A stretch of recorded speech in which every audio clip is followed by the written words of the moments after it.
जय हिंद दोस्तों, मैं हूं आपका दोस्त प्रवीण सर। आप सभी लोगों का स्वागत करता हूं टेट वाली क्लास में। आप सभी लोगों के भारी डिमांड पर मैं लेकर आया हूं मिक्स जूसर वाली क्लास, जहां पर आप देखेंगे कि सीटेट का सेकंड पेपर आपका अच्छे से कंप्लीट हो जाएगा और साथ ही साथ अगर देखा जाए सीटेट का फर्स्ट पेपर भी अच्छे से कंप्लीट हो जाएगा। यहाँ पर सबसे खास बात यह है कि आपको अलग अलग विषय की वीडियो अब देखना नहीं पड़ेगा, केवल एक ही वीडियो में आपको सब कुछ मिलने वाला है। जैसा कि बात करते हैं, हिस्ट्री भी आपको मिलेगी, ज्योग्राफी भी, पॉलिटी भी और इकोनॉमिक्स भी। दोस्तों, यदि आपकी कोई डाउट्स होते हैं तो एक बार कमेंट करके जरूर बताया करें। और साथ ही साथ मैं ये भी कहना चाहूँगा, जो लोग नए हैं वे क्या किया करें, चैनल को जरूर सब्सक्राइब कर लिया करें। चलिए आइए बात करते हैं संविधान सभा के बारे में। संविधान सभा के बारे में देखिए, संविधान सभा के बारे में अगर देखा जाए तो क्या कहा जा रहा है यहाँ पर कि भारतीय संविधान को हाथ से लिखा गया था। किसके हाथों से लिखा गया था दोस्तों? प्रेम बिहारी राय के द्वारा। आपके एग्जाम में यह प्रश्न पूछा जा सकता है कि भारत के संविधान को किसके द्वारा लिखा गया था, मतलब किसके हाथों से लिखा गया था? तो प्रेम बिहारी राय के द्वारा लिखा गया था। दोस्तों, नेक्स्ट बात करते हैं संविधान सभा के प्रारूप तैयार करने की बात अगर आपसे पूछी जाती है कि संविधान सभा का प्रारूप किसने तैयार किया था, तो डॉक्टर भीमराव अंबेडकर साहब को आप लोग ध्यान रखिएगा, इस बात को भूलिएगा नहीं। तो प्रारूप समिति को तैयार करने वाले कौन थे? तो डॉक्टर भीमराव अंबेडकर थे। और इसीलिए इन्हें क्या कहा गया है? संविधान का जनक भी कहा गया है। तो भारतीय संविधान के जनक के रूप में किसे माना जाता है? डॉक्टर भीमराव अंबेडकर को ही माना जाता है, इस बात को ध्यान रखिएगा। नेक्स्ट बात करते हैं, संविधान पर अगर देखा जाए तो चित्रकारी किया गया था। देखिए, जो हमारा संविधान बना हुआ है उस पर कुछ चित्रों का वर्णन किया गया है। तो किसके द्वारा किया गया था? नंदलाल बोस के द्वारा किया गया। कुछ लोगों को आज पहली बार ये चीज़ें पता चल रही होंगी, पहली बार चीज़ें पता चल रही होंगी कि संविधान में जो चित्रों का वर्णन किया गया था किसके द्वारा किया गया था? नंदलाल बोस के द्वारा किया गया था। और कुछ लोगों को आज पहली बार ये भी पता चला होगा कि भारतीय संविधान को जो लिखा गया था अपने हाथों के द्वारा, मतलब हाथों से लिखा गया। जब स्टार्टिंग में थोड़ी ना डायरेक्ट प्रिंट आउट निकाल रहे थे, ठीक है, स्टार्टिंग में डायरेक्ट प्रिंट आउट थोड़ी ना निकल रहा था, पहले हाथ से लिखा गया था। जैसे आप नोट्स बनाते हैं तो ऐसी नोट्स तैयार की गई थी, किसके द्वारा? प्रेम बिहारी राय के द्वारा। ठीक है, नेक्स्ट बात करते हैं, संविधान को मूल रूप से किस भाषा में लिखा गया था? संविधान को मूल रूप से किस भाषा में लिखा गया था? तो अंग्रेजी भाषा में लिखा गया था। आज ये भी कुछ लोगों को पहली बार पता चला होगा कि संविधान को मूल रूप से किस भाषा में लिखा गया था दोस्तों। तो संविधान को मूल रूप से अगर देखा जाए तो अंग्रेजी भाषा में लिखा गया था। मूल संविधान को संसद के केंद्रीय कक्ष में रखा गया था। ध्यान रखिएगा, अगर आपके एग्जाम में पूछा जाता है कि मूल संविधान को संसद के कहां पर रखा गया था, तो केंद्रीय कक्ष की बात करते हैं, सेंट्रल हॉल में रखा गया है। संविधान सभा की अगर पहली बैठक की बात की जाती है तो भला कौन नहीं जानता है, संविधान सभा की जो पहली बैठक हुई थी 9 दिसंबर 1946 को हुई थी। आपके एग्जाम में यह भी प्रश्न पूछा जाता है कि संविधान सभा की पहली बैठक कब हुई थी दोस्तों। तो संविधान सभा की पहली बैठक हुई थी 9 दिसंबर 1946 को। और उस समय इसके अस्थायी अध्यक्ष के रूप में किसे चुना गया था? तो डॉक्टर सच्चिदानंद सिन्हा को चुना गया था दोस्तों। तो ध्यान रखिएगा, अस्थायी अध्यक्ष के रूप में किसे नियुक्त किया गया था? तो ध्यान रखिएगा, सच्चिदानंद सिन्हा को। और उसके 2 दिन बाद क्या होता है? संविधान सभा की दूसरी बैठक होती है, तब अस्थायी अध्यक्ष के रूप में किसे चुन लिया जाता है? डॉक्टर राजेंद्र प्रसाद को चुन लिया जाता है। तो संविधान सभा की जब दूसरी बैठक होती है उसके 2 दिन बाद 11 दिसंबर को, तो स्थायी अध्यक्ष के रूप में किसे चुन लिया जाता है? डॉक्टर राजेंद्र प्रसाद को। नेक्स्ट बात करते हैं, 13 दिसंबर 1946 को अगर देखा जाए तो जवाहरलाल नेहरू जी के द्वारा क्या किया गया था? संविधान सभा में देखिए 13 दिसंबर, उसके 2 दिन बाद क्या होता है? नेहरू जी के द्वारा क्या किया जाता है? उद्देश्य प्रस्ताव लाया जाता है। और कहां पर लाया जाता है? संविधान सभा में। तो ध्यान रखिएगा, देखिए 9 दिसंबर, 11 दिसंबर और 13 दिसंबर को आप जरूर ध्यान रखिएगा। 9 दिसंबर को संविधान सभा की पहली बैठक हुई, तब अस्थायी अध्यक्ष के रूप में डॉक्टर सच्चिदानंद सिन्हा को चुना गया था। फिर उसके 2 दिन बाद क्या हुआ? 11 दिसंबर आया, और 11 दिसंबर को क्या हुआ कि स्थायी बैठक हुई, यानी कि दूसरी बैठक हुई। तो स्थायी अध्यक्ष के रूप में डॉक्टर राजेंद्र प्रसाद को चुना गया। और उसके 2 दिन बाद क्या हुआ? 13 दिसंबर की बात करते हैं, तो जवाहरलाल नेहरू जी के द्वारा क्या किया जाता है? संविधान सभा में उद्देश्य प्रस्ताव लाया जाता है। और जिसे 22 जनवरी 1947 को संविधान सभा के द्वारा स्वीकार कर लिया जाता है। और यही जो उद्देश्य प्रस्ताव होता है आगे चलकर हमारे प्रियम्बल ऑफ द कॉन्स्टिट्यूशन बन जाती है, यानी कि संविधान की उद्देशिका बन जाती है, प्रस्तावना बन जाती है। दोस्तों इस बात को ध्यान रखिएगा। तो 13 दिसंबर को संविधान सभा में क्या किया जाता है, नेहरू जी के द्वारा उद्देश्य प्रस्ताव लाया जाता है, और जिसे 22 जनवरी 1947 को क्या कर दिया जाता है कि संविधान सभा में इसे स्वीकार कर लिया जाता है सर्वसम्मति से। और यही उद्देश्य प्रस्ताव आगे चलकर क्या हो जाता है, संविधान सभा के यही उद्देश्य प्रस्ताव क्या हो जाते हैं, संविधान की प्रस्तावना या प्रियम्बल ऑफ द कॉन्स्टिट्यूशन या उद्देशिका बन जाती है। दोस्तों आइए बात करते हैं कुछ अध्यक्ष के बारे में। जैसे झंडा समिति के अध्यक्ष कौन थे, तो राजेंद्र प्रसाद। ये भी आपके एग्जाम में आ चुका है और आता रहता है कि झंडा समिति के अध्यक्ष कौन थे, तो राजेंद्र प्रसाद थे। मूल अधिकार एवं अल्पसंख्यक समिति के अध्यक्ष कौन थे, मूल अधिकार एवं अल्पसंख्यक समिति के अध्यक्ष कौन थे, तो सरदार वल्लभ भाई पटेल थे। कौन थे, सरदार वल्लभ भाई पटेल थे, मूल अधिकार एवं अल्पसंख्यक समिति के अध्यक्ष थे। संघ समिति के बारे में बात करते हैं। संघ शक्ति समिति के अध्यक्ष कौन थे, तो जवाहरलाल नेहरू जी थे। संविधान दिवस कब मनाया जाता है, संविधान दिवस मनाया जाता है 26 नवंबर को मनाया जाता है। ऐसा क्यों किया गया है, क्योंकि 26 नवंबर 1949 को क्या होता है, हमारा संविधान बनकर तैयार हो जाता है और संविधान सभा में इसे पूर्ण रूप से अंगीकृत कर लिया जाता है। दोस्तों और इसीलिए 26 नवंबर को संविधान दिवस मनाया जाता है। अभी हाल ही में आपने देखा था कि संविधान दिवस मनाया गया था और हमारा देश 26 जनवरी को संविधान लागू कर देता है और उसी दिन से हमारा देश गणतंत्र बन जाता है। यानी कि हमारे देश का जो राष्ट्राध्यक्ष होगा वो क्या किया जाएगा, जनता के द्वारा यानी कि निर्वाचित होकर जाएगा। राष्ट्राध्यक्ष मतलब क्या हो जाता है, हमारे देश के जो राष्ट्रपति का पद होगा या राष्ट्र का अध्यक्ष जो होगा वो एक तरीके से निर्वाचित होकर जाएगा। 26 जनवरी 1950 से क्या हो जाता है, हमारे देश का संविधान लागू हो जाता है दोस्तों हमारे देश में। और संविधान को बनने में कुल कितना समय लगा था, 2 वर्ष 11 महीने 18 दिन का समय लगा था। 18 दिन का समय लगा था और कुल कितना खर्च आया था, तो 64 लाख रुपए हमारे संविधान को बनने में खर्च आया था। सोचिए उस समय केवल 64 लाख रुपए ही खर्च हुआ था, लेकिन आज अगर हमारा एक नया संविधान बनने लगे तो 6400 करोड़ रुपए का नया बजट पास कर दिया जाएगा हमारी सरकार के द्वारा। ठीक है, हो सकता है इतना भी कम पड़ जाए उनके लिए, लेकिन मान के चलो इतना तो लगेगा ही। लेकिन सोचिए 2 साल 11 महीने 18 दिन का समय लगा और केवल 64 लाख रुपए खर्च आया।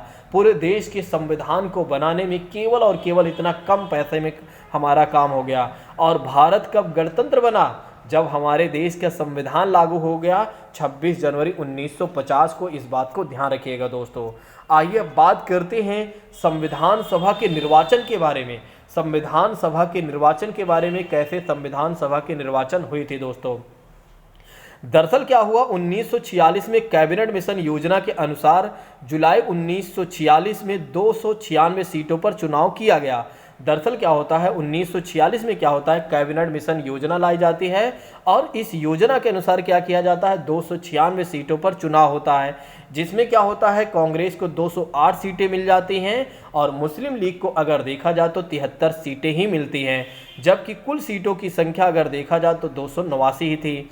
नेक्स्ट बात करते हैं एक तरीके से संविधान सभा के सदस्यों का चुनाव कैसे था। अप्रत्यक्ष रूप से प्रांतीय विधानसभाओं के द्वारा किया गया था और 10 लाख की जनसंख्या पर अगर देखा जाए तो एक सदस्य को चुना गया था। तो इस बात को भी ध्यान रखिएगा, 10 लाख की जनसंख्या पर एक सदस्य को चुना गया था। संविधान सभा में कुल महिला के सदस्यों की संख्या कितनी थी, तो 15 महिलाएं थी संविधान सभा में। आपके एग्जाम में यह भी प्रश्न पूछा जा सकता है कि भैया जब संविधान को बनाया जा रहा था तो संविधान सभा में कुल कितनी महिलाएं थी, तो एक तरीके से 15 महिलाएं थी दोस्तों।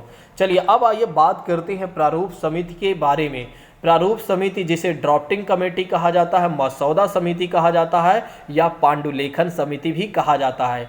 तो ध्यान रखिएगा, प्रारूप समिति, ड्राफ्टिंग कमेटी, मसौदा समिति, पांडुलेखन समिति एक ही है। ठीक है, और इसका गठन कब किया गया था, 29 अगस्त 1947 को इसका गठन किया गया था। 29 अगस्त 1947 को इसका गठन किया गया था दोस्तों, इस बात को ध्यान रखिएगा। दूसरी बात करते हैं, संविधान का ड्राफ्ट तैयार किया गया था। इसका मुख्य उद्देश्य क्या रहा कि एक तरीके से संविधान का ड्राफ्ट तैयार करना था। नेक्स्ट बात करते हैं, इसके अध्यक्ष कौन थे, डॉक्टर भीमराव अंबेडकर थे, जो कि आप जानते ही हैं। डॉक्टर भीमराव अंबेडकर जो थे इसके अध्यक्ष थे और इसीलिए इस समिति के जो ये अध्यक्ष होने की वजह से, यानी कि इन्होंने संविधान के प्रारूप तैयार किया, इसीलिए इन्हें फादर ऑफ द कॉन्स्टिट्यूशन कहा जाता है, संविधान के जनक इन्हें कहा जाता है। डॉक्टर भीमराव अंबेडकर को जोड़कर अगर देखा जाए तो कुल 7 सदस्य हो जाते हैं, और इनको यदि हम हटा देते हैं तो कुल 6 सदस्य हो जाते हैं, जिसमें BL मित्र होते हैं, KM Munshi, Mohammad Sadulla, Alladi Krishna Swami Iyer, AN Gopal Swami Iyer और DP खेतान होते हैं। इस बात को ध्यान रखिएगा। आइए अब बात करते हैं नेक्स्ट चीज़ों के बारे में। यहाँ पर अगर देखा जाए, ये सारी बातें हमने आपको बता ही दिया है कि नेहरू जी के द्वारा 13 दिसंबर 1946 को क्या किया गया था, जवाहरलाल नेहरू के द्वारा क्या किया गया था, संविधान सभा का गठन किया गया था। तो हमने आपको बता ही दिया है 13 दिसंबर 1946 के बारे में, और 22 जनवरी 1947 को क्या किया गया था, संविधान सभा में उद्देश्य प्रस्ताव को स्वीकार कर लिया गया था। थोड़ा से कुछ बातें मैं सोच रहा था बता ही देता हूं, एक्स्ट्रा चीज़ें। जैसे कि बात करते हैं, इसमें जो था एक तरीके से संविधान जो प्रारूप समिति में 7 सदस्य थे दोस्तों, इसमें कुछ लोगों की जगह बदली है। जैसे कि बात करते हैं, 2 लोग होते हैं जिनकी जगह बदल जाती है। एक तो होती हैं DP खेतान। DP खेतान के बारे में बात करते हैं। DP खेतान के जगह पर अगर देखा जाए, DP खेतान के बारे में यदि बात करते हैं तो DP खेतान की मृत्यु हो जाती है, और उनकी जगह कौन लेते हैं, TT कृष्णाचारी लेते हैं। कौन लेते हैं, TT कृष्णाचारी लेते हैं दोस्तों, इस बात को ध्यान रखिएगा। तो DP खेतान की क्या हो जाती है, 1948 में क्या हो जाती है, इनकी मृत्यु हो जाती है, और जिसकी वजह से TT कृष्णाचारी इनकी जगह लेते। दूसरी बात करते हैं BL मित्र की जगह अगर देखा जाए तो यहाँ पर हैं BL मित्र, और इनकी जगह कौन लेता है, N माधव राव लेते हैं। इन्होंने क्या किया था, स्वास्थ्य कारणों की वजह से अपना त्यागपत्र दे दिया था, तो इनकी जगह किसने लिया था, N माधव राव ने लिया था। एक बार फिर से इस बात को मैं दोहराना चाहूँगा ताकि आपको अच्छे तरीके से सारी बातें क्लियर हो जाए। देखिए, प्रारूप समिति का जो गठन किया गया था 29 अगस्त 1947 को इसको गठन किया गया था, और इसका उद्देश्य था संविधान का ड्राफ्ट तैयार करना। इसके अध्यक्ष कौन थे, डॉक्टर भीमराव अंबेडकर, और अगर डॉक्टर भीमराव अंबेडकर को हटा देते हैं तो 6 सदस्य बचते हैं। अध्यक्ष के रूप में कौन होते हैं, डॉक्टर भीमराव अंबेडकर होते हैं, और टोटल अगर देखा जाए तो 7 होते हैं, जिसमें से अगर देखा जाए तो 2 सदस्यों के बीच में अनुपस्थिति हो जाती है। एक तो BL मित्र की जगह कोई और ले लेता है। क्यों ले लेता है, BL मित्र के स्वास्थ्य खराब हो जाता है, यानी कि इनका हेल्थ ना का सही होने के कारण इन्होंने त्यागपत्र दे दिया, तो इनका जगह किसने लिया था, N माधव राव ने लिया था। किसने लिया था, तो N माधव राव दोस्तों, N माधव राव, इस बात को ध्यान रखिएगा। तो इनकी जगह किसने लिया था, N माधव राव ने लिया था, किसकी, BL मित्र की जगह। और DP खेतान की बात करते हैं तो TT, ऐसे लिख देता हूं, चलो ऐसे लिख दिया, TT कृष्णाचारी। ठीक है, तो कृष्णाचारी, इस बात को ध्यान रखिएगा। TT कृष्णाचारी ने क्या किया था, एक तरीके से DP खेतान की जगह लिया था। ये आपके एग्जाम में पूछा जा सकता है।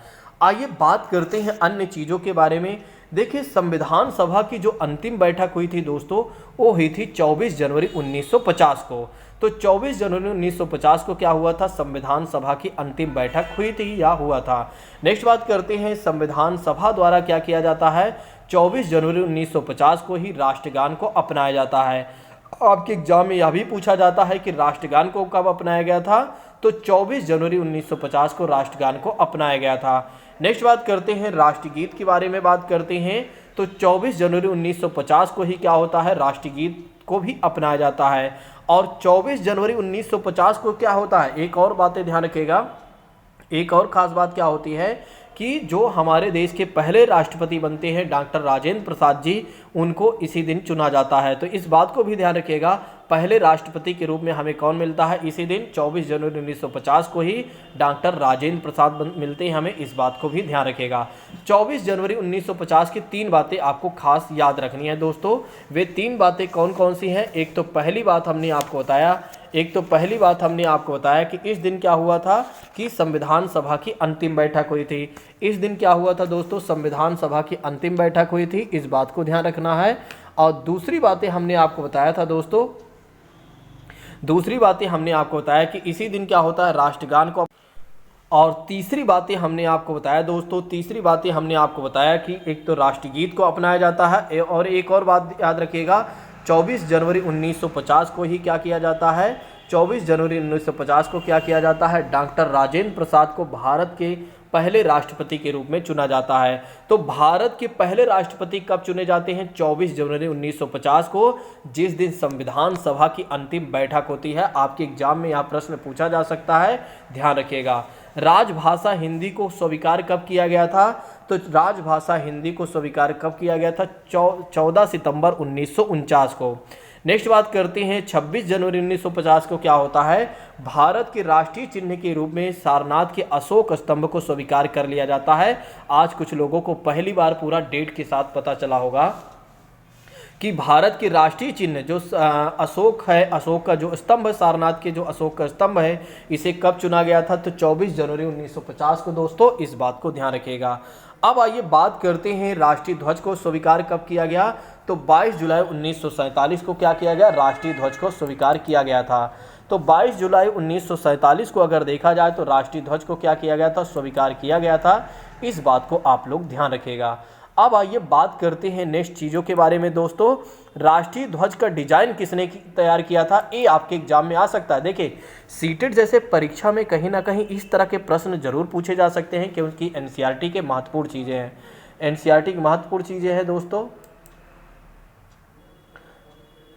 एक मिनट, थोड़ा से मैं एक काम कर रहा हूँ, थोड़ा से दोस्तों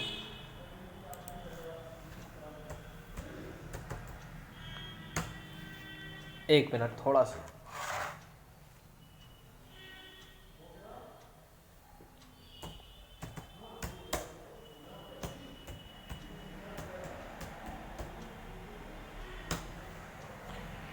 चलिए बात करते हैं राष्ट्रीय ध्वज को स्वीकार कब किया गया था, तो 22 जुलाई 1947 को राष्ट्रीय ध्वज को स्वीकार किया गया था। दूसरी बात करते हैं संविधान के संवैधानिक सलाहकार के रूप में कौन थे, ये आपके एग्जाम में पूछा जाता है कि संविधान के संवैधानिक सलाहकार कौन थे, तो BN राव थे, जो वेनेगल, इनका फुल नाम हो जाता है वेनेगल नरसिंह राव हो जाता है। ठीक है, इस बात को ध्यान रखिएगा। नेक्स्ट बात करते हैं, ये सब रहने दीजिए, इसको हमने ऊपर बता ही दिया है, तो बार बार इस पर हमें डिस्कशन नहीं करना है।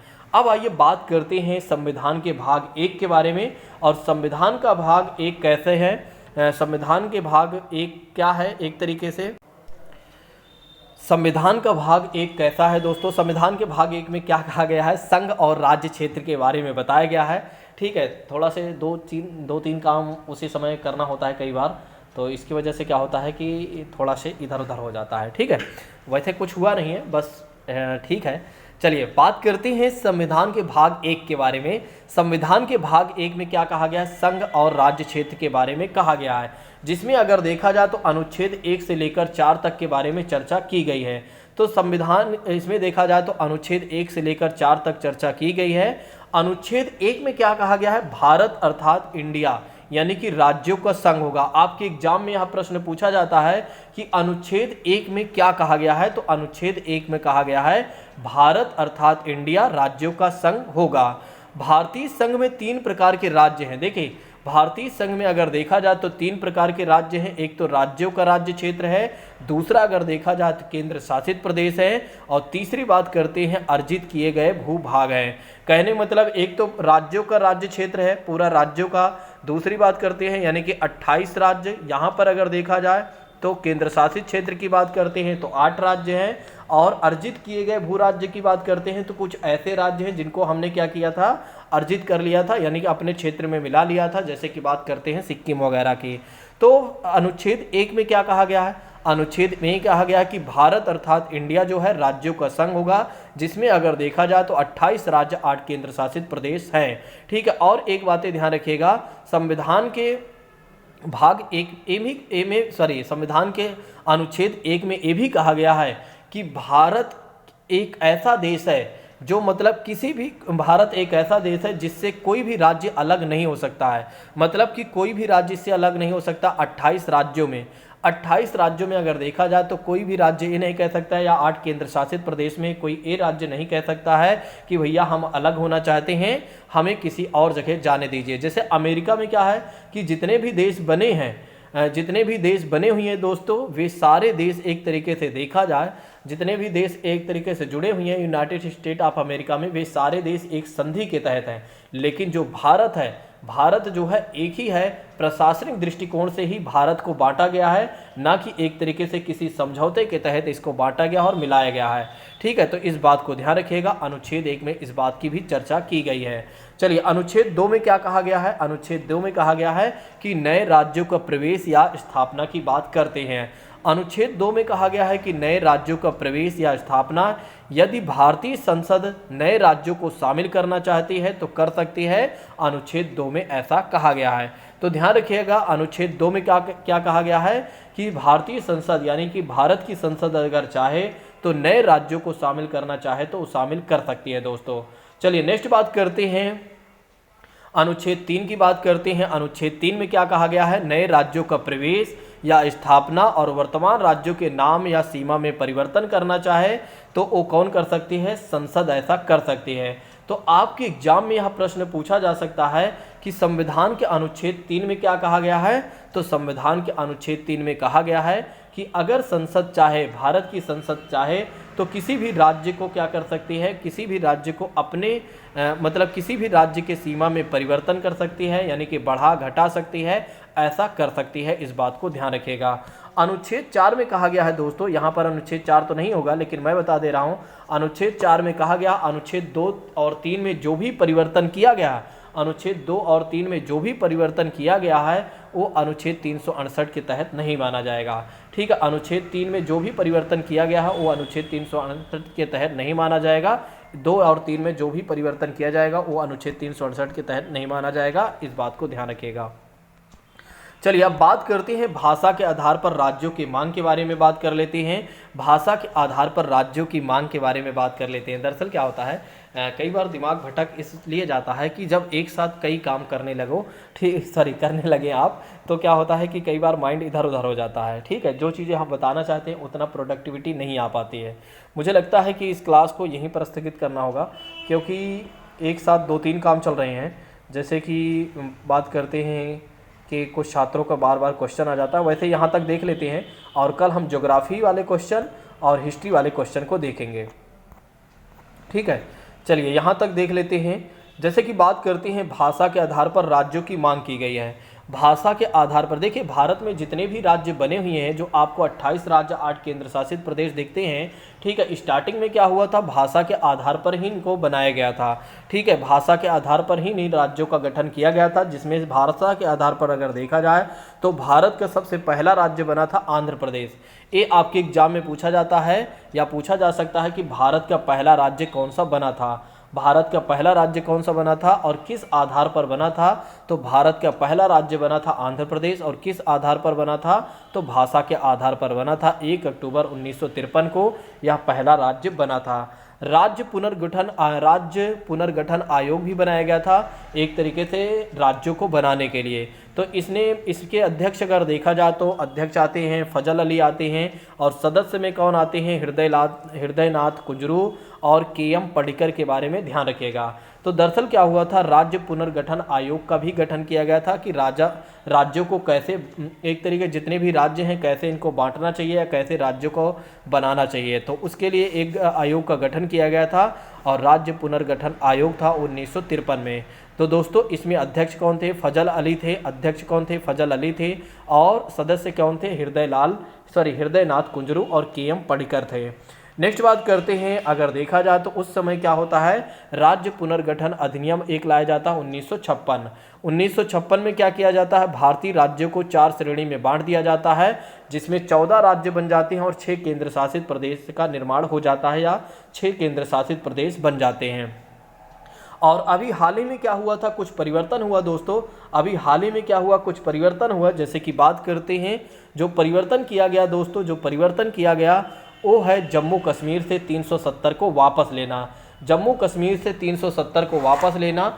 तो जैसे जम्मू कश्मीर को 370 वापस लेना दोस्तों, तो एक तरीके से क्या है कि यह इसको 2 केंद्र शासित प्रदेश में बना दिया गया। जैसे कि बात करते हैं केंद्र शासित प्रदेश में क्या किया जाता है, लद्दाख को अलग बना दिया जाता है और जम्मू कश्मीर को अलग बना दिया जाता है। तो लद्दाख जो होता है वो जम्मू कश्मीर का एक बहुत बड़ा ज़िला होता है, यानी कि सबसे बड़ा ज़िला होता है, और जिसे 5 अगस्त 2019 को जम्मू कश्मीर को केंद्र शासित और लद्दाख को भी बना दिया जाता है 5 अगस्त 2019 को ही।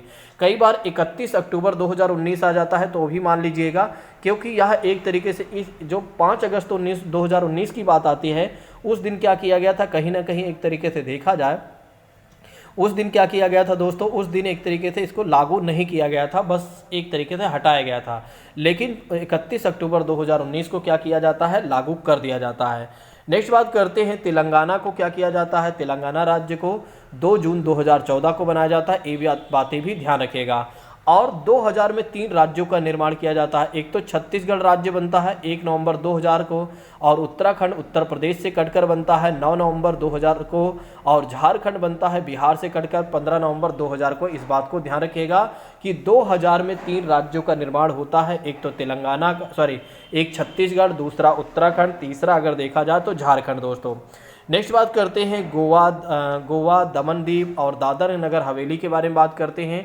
तो यह पहले पुर्तगालियों के क्षेत्र में था, यानी कि पुर्तगालियों के नियंत्रण में था, और 1961 में क्या कर लिया जाता, इसको भारत के क्षेत्र में मिला लिया जाता है, और गोवा को पूर्ण राज्य का दर्जा दे दिया जाता है। और अगर देखा जाए दादर नगर हवेली, दमन दीव आज भी केंद्र शासित प्रदेश में ही आते हैं। तो गोवा को पूर्ण राज्य का दर्जा कब दिया जाता है, तो 1987 में दिया जाता है दोस्तों। नेक्स्ट बात करते हैं पांडुचेरी के बारे में बात करते हैं। तो फ्रांसीसियों के अधिकार में रहता है, और जिसे नवंबर 1953 में क्या किया जाता है, भारत के क्षेत्र में मिला लिया जाता है। और नेक्स्ट बात करते हैं पांडुचेरी पूर्ण राज्य का दर्जा बन जाता है। एक तरीके से पूर्ण राज्य का दर्जा मतलब एक केंद्र शासित प्रदेश ही है आज, यानी कि भारत का पूरी तरीके से राज्य बन जाता है, वो है 1962 में। ठीक है, पांडुचेरी अभी भी केंद्र शासित प्रदेश में है। नेक्स्ट बात करते हैं सिक्किम के बारे में बात करते हैं। तो चोंग्याल वंश का यहाँ पर शासन था, ठीक है, यहाँ के राजा का शासन था, और इसे हमने 1974 में शामिल करना चाहा, लेकिन पूरी तरीके से शामिल नहीं हुआ। लेकिन 1975 में क्या होता है, हम इसे शामिल करके और पूर्ण राज्य का भी हम इसे दर्जा दे देते हैं दोस्तों, इस बात को ध्यान रखिएगा। ठीक है, आइए बात करते हैं दमन और दीव के बारे में बात कर लेते हैं। तो दमन दीव दादर नगर हवेली को एक कर दिया गया, और कब, 26 जनवरी 2020 को, अभी हाल ही में परिवर्तन किया गया। और दमन और दीव की जो राजधानी है वो दमन है। ठीक है, इस बात को ध्यान रखिएगा, भूलिएगा नहीं। चलिए अब हम ज्योग्राफी के बारे में बात करेंगे अगली क्लास में। ठीक है, तो आज क्या है, काफ़ी क्वेश्चंस आ रहे हैं, इसलिए थोड़ा से काम मेरे पास बढ़ गया है। ठीक है, चलिए हम बात करते हैं अगली क्लास में। अब हम पूरी क्लास को एक साथ ही देखेंगे, ये मत सोचिए कि आज मैंने केवल कॉन्स्टिट्यूशन करवा दिया मिक्स जूसर वाली क्लास में। अब जो होगा अगली क्लास जो होगी उसमें कॉन्स्टिट्यूशन के भी क्वेश्चन होंगे, और ज्योग्राफी के तो क्वेश्चन होंगे और हिस्ट्री के भी क्वेश्चन होंगे, मतलब कि एक तरीके से सारी चीज़ें होंगी। चलिए आज की क्लास को यहीं पर स्थगित करते हैं, ये पहली क्लास भी है। थैंक यू सो मच, जय हिंद दोस्तों। यदि आप लोगों को ये पहल अच्छी लगी हो तो एक बार कमेंट करके ज़रूर बताइएगा। देखिए भारत के बारे में बहुत कुछ अच्छे से मैं समझाने वाला हूँ, ठीक है, लेकिन अब नेक्स्ट क्लास आएगी कल। ठीक, चलिए कल हो सकता है एमसीक्यू की क्लास ना हो, और उसके स्थान पर आपकी सेकंड क्लास हो जाए, यानी कि सेकंड पेपर वाली क्लास हो जाए। थैंक यू सो मच, जय हिंद दोस्तों। बाकी हो सकता है कल पैसेज की भी क्लास आए, ठीक है, हो सकता है, वैसे तो मेरा पूर्ण प्रयास है कि कल ऐसा ही होगा। चलिए थैंक यू सो मच, जय हिंद दोस्तों, टेक केयर।